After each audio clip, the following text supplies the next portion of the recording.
thyroid disorders and its effects. Thyroid hormones are T3 and T4 which are present in the blood, and there is a regulation between the thyroid hormones which are secreted from the thyroid gland and the TSH which is secreted from the pituitary. So whenever the body needs the thyroid hormones, the TSH which is secreted from the pituitary, it will be acting on the thyroid gland so that the thyroid hormones will be released and they will be conducting the metabolic activities required for the body.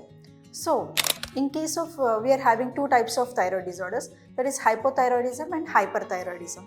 So in case of hypothyroidism, the T3 T4 levels will be so much less. The thyroid hormones, they will be in a balance. So the balance is maintained, like whenever there is a requirement in the body, the T3 T4 hormones are secreted from the thyroid gland, and for the secretion they require the TSH hormone which is secreted from the anterior pituitary.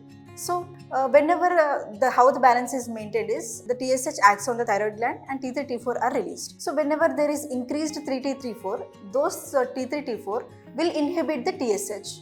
So this is how the balance is maintained. So in case of hypothyroidism, the T3 T4 values will be very much less, and to combat that, TSH value will be increased. But what happens here is, as the TSH is increased, it should be acting on the thyroid gland, but that will not happen because of the antibodies which are present against the TSH receptors in the thyroid gland.